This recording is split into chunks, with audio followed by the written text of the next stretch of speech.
Lens का नियम या ऊर्जा संरक्षण का नियम। इसमें क्या होता है, कोई कुंडली है आपकी, ये आपके पास, ठीक है, इसमें एक चुंबक लाते हैं। जब इसमें इस कुंडली के पास चुंबक लाते हैं तो क्या होता है, इसमें एक विक्षेप होता है इस धारा मापी में, ठीक है।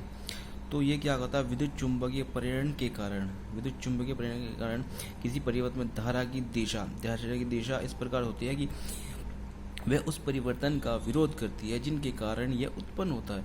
तो ये धारा की दिशा जो है ना, एंटी क्लॉकवाइज, इस परिवर्तन का विरोध करती है। ये चुंबक इसके पास आ रहा है, चुंबक का उत्तरी ध्रुव कुंडली की ओर गतिशील है, ये गतिशील कर रहा है। कुंडली में एंटी क्लॉकवाइज ये धारा प्रवाहित होती है। कुंडली के सिरे पर उत्पन्न यह उत्तरी ध्रुव चुंबक के उत्तरी ध्रुव के पास आने का विरोध करता है, ठीक है। इसमें भी एक उत्तरी ध्रुव है ना, ये यहाँ उत्तरी ध्रुव के कारण धारा है तो इसका विरोध करता है।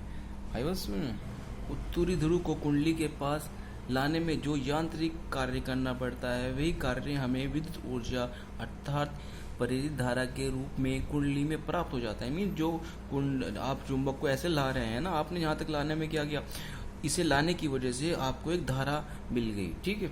सिमिलरली इसी तरह दक्षिणी ध्रुव को लाएंगे, उसी में भी ये कंडीशन होगी। अब बात करते हैं प्रेरित धारा तथा प्रेरित आवेश की, induce current and induce charge. प्रेरित विद्युत वाहक बल क्या होता है, E=-n delta phi upon delta T, से क्वेश्चन फर्स्ट कह दिया। संपूर्ण कुंडली का विद्युत प्रतिरोध R है, जो कुंडली है उसमें प्रतिरोध किसी कहते हैं, रुकावट को कहते हैं, प्रेरित R है, तब प्रेरित धारा क्या हो जाएगी, I बराबर E अपॉन R हो जाएगा।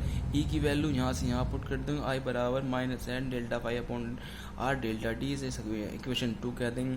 तो डेल्टा टी समय अंतराल में कुंडली में प्रेरित आवेश, डेल्टा टी समय में जो कुंडली है उसमें कुछ आवेश है, वो क्या है, Q बराबर I डेल्टा टी।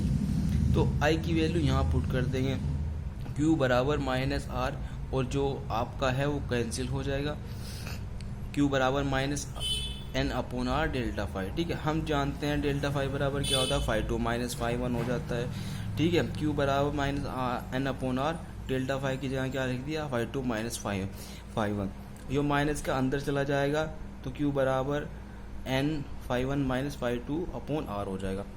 इसी को क्या कह देते हैं, प्रेरित आवेश बराबर क्या होगा, चुंबकीय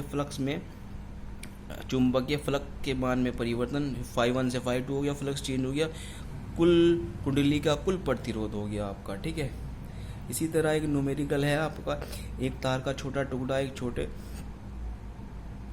एक घोड़े की नाल के आकार के चुंबकीय ध्रुवों के बीच से 5 सेकंड में गुजरता है, तो उसमें 6 × 10⁻³ वोल्ट का विद्युत वाहक बल प्रेरित होता है। ध्रुवों के बीच चुंबकीय फ्लक्स क्या होगा, तो ई बराबर क्या है, 6 × 10⁻³ वोल्ट का विद्युत वाहक बल, ठीक है, 5 सेकंड में। ई बराबर minus delta phi upon delta T हो गया, तो इसमें क्या हो जाएगा, डेल्टा फाई बराबर माइनस ई डेल्टा टी, इसकी मल्टीप्लाई इसमें हो गई, और फाई बराबर ई टी हो गया, माइनस कैंसिल हो जाएगा इसमें, क्योंकि हम इसका क्या कर रहे हैं, समाकलन कर रहे हैं। फाई बराबर क्या हो जाएगा, 6 गुना ई की वैल्यू रख देंगे 6 × 10⁻³ गुणा टी की वैल्यू रख देंगे 5, गुणा करके वेबर आ जाएगा आंसर इसका। इसके बाद है आपका फ्लेमिंग का दाएं हाथ का नियम, प्रेरित धारा की दिशा। यदि हम अपने हाथ को इस तरह फैलाएं, ठीक है, अंगूठा पहली उंगली और दूसरी उंगली के बीच में 90 डिग्री का कोण बनना है, ठीक है। तो ये क्या होगी, पहली अंगूठा क्या बताएगा, चालक की गति v बताएगा, पहली उंगली इसे तर्जनी उंगली, ठीक है, इसे चुंबकीय क्षेत्र बताएगा, मिडिल फिंगर प्रेरित धारा I की दिशा बताएगी आपकी, ठीक है। यदि किसी चालक तार को चुंबकीय क्षेत्र में गतिशील किया जाए तो प्रेरित धारा की दिशा ज्ञात करने हेतु फ्लेमिंग के दाएं हाथ के नियम का प्रयोग किया जाता है, ठीक है। चालक तार को चुंबकीय क्षेत्र में गतिशील किया जाए तो प्रेरित धारा की दिशा ज्ञात करने हेतु फ्लेमिंग के दाएं हाथ के नियम का प्रयोग किया जाता है, ठीक है।